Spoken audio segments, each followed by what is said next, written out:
Have you ever had that feeling deep down that maybe the life you're living, the choices you make, maybe they aren't entirely yours? Hmm. Like you're following someone else's script, Mm. and you look in the mirror and well, you barely recognize that person anymore. That feeling, that disconnect, it's often the first real clue, a scary one.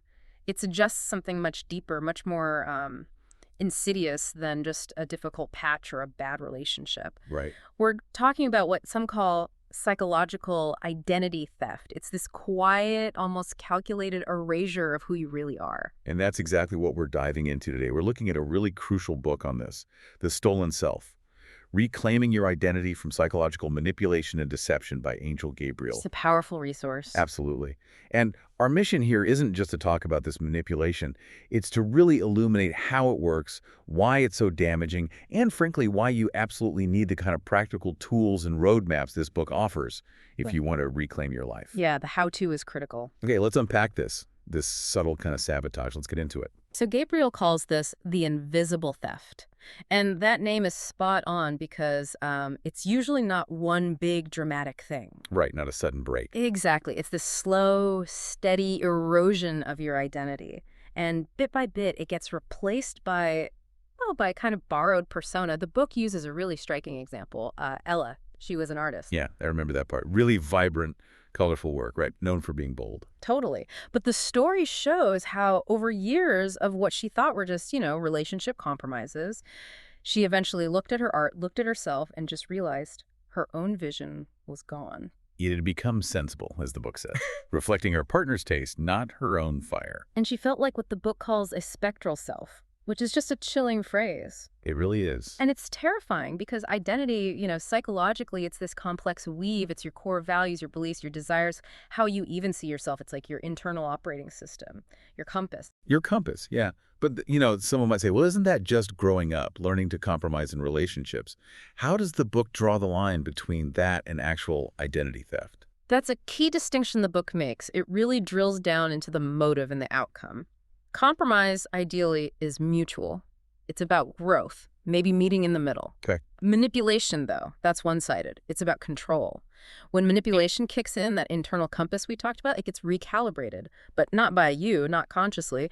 It's adjusted by someone else, an external architect aiming for control, maybe their own validation. Ah, I see. So it's not about finding common ground. Not at all. The book really stresses this.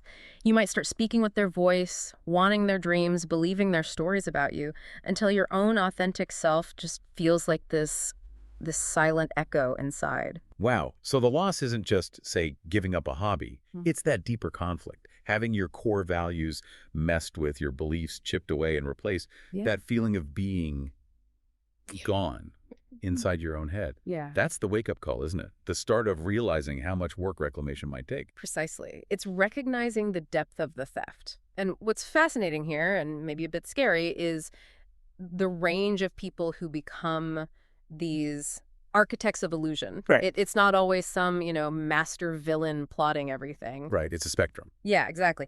It can range from someone who's deeply insecure, just desperate for validation all the time, needing to control things to feel okay, all the way to, yes, the more calculating predator. Someone may be driven by a real lack of empathy, that sort of narcissistic grandiosity you hear about. But regardless of why they do it, the book points out they often use a similar playbook, right? These tactics that mess with your head, your sense of reality.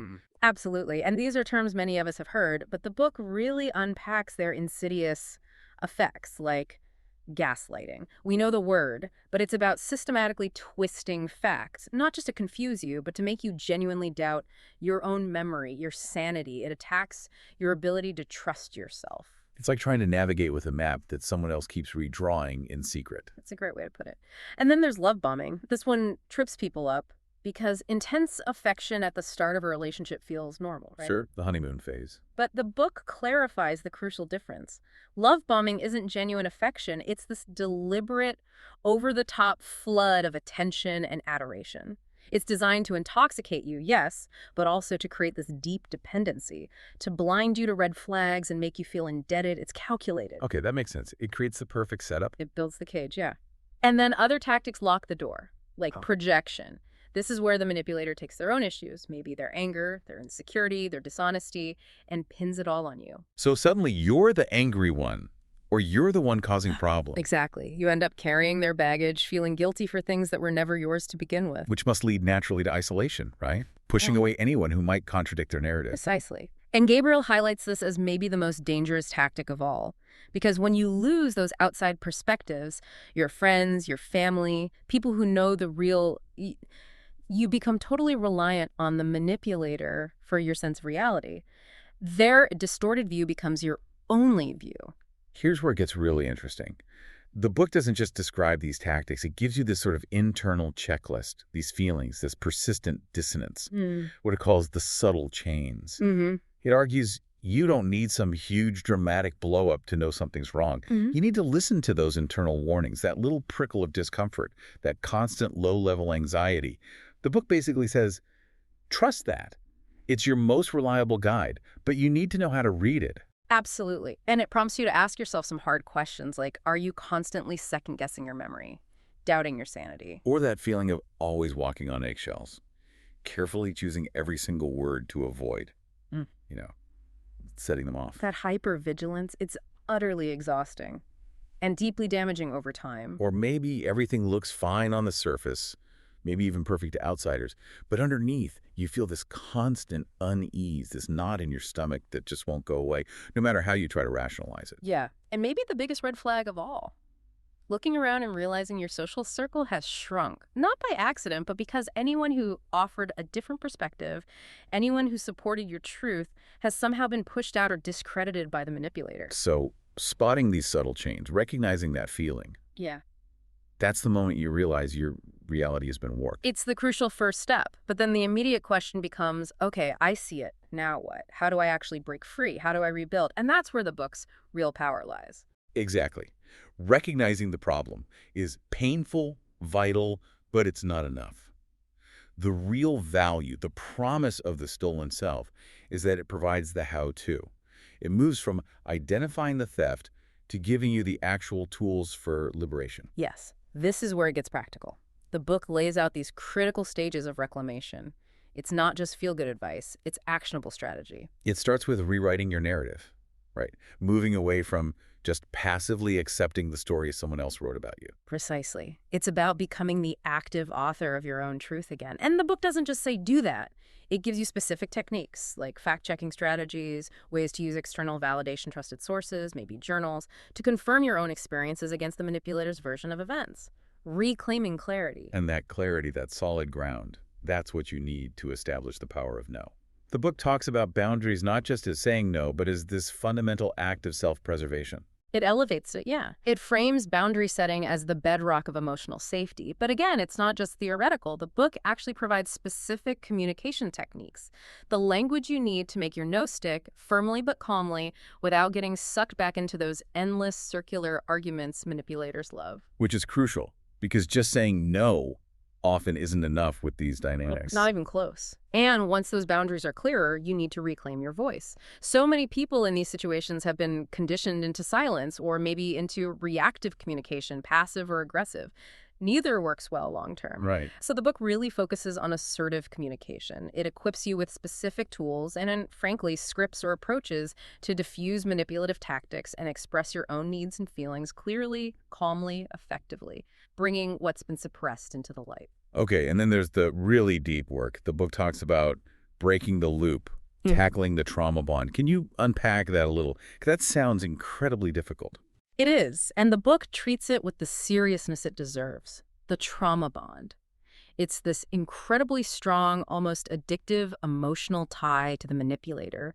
It's forged in that cycle of what psychologists call intermittent reinforcement. Intermittent reinforcement. Meaning the unpredictable switching between the highs and lows. You get the intense love-bombing periods or moments of seeming apology and closeness. Those are the highs.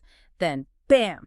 You're hit with the lows, the gaslighting, the criticism, the withdrawal. A roller coaster. Exactly. And that unpredictable pattern creates this powerful, almost chemical dependency. It makes leaving feel almost impossible, physically painful. So the book provides specific, necessary strategies designed to help you understand that bond and begin the process of detachment.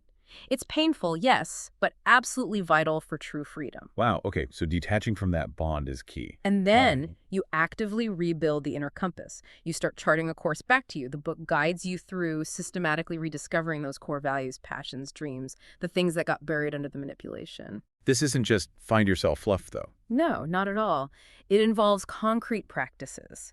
Things like structured mindfulness exercises, maybe journaling prompts, creative expression, techniques designed to rebuild a solid internal foundation, one that's resilient, that knows its own North Star again. That sounds incredibly empowering. It is. And the ultimate goal, the book emphasizes, is moving from survivor to thriver.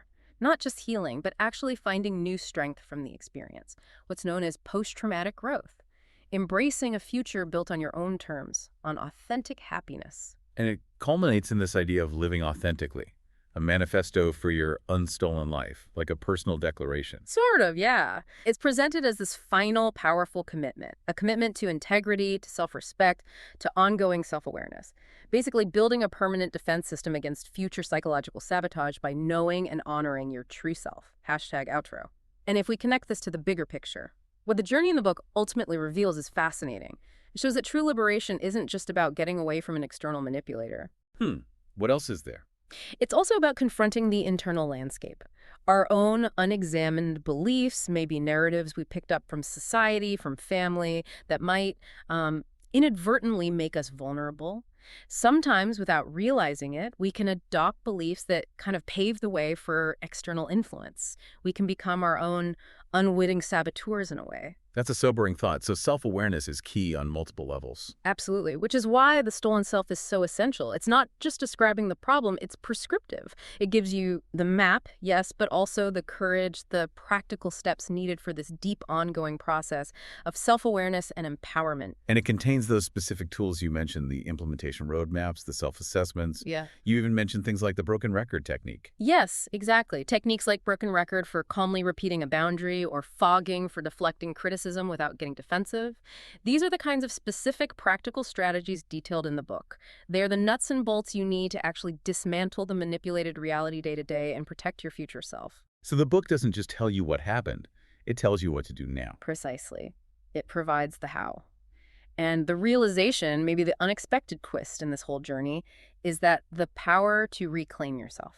It was always there, inside you. You just needed the right tools. You just needed the map, the tools, and maybe the permission and courage to actually embark on that journey back to yourself. Go forth. Find that map. Discover the profound transformation that's waiting for you and yourself to find life.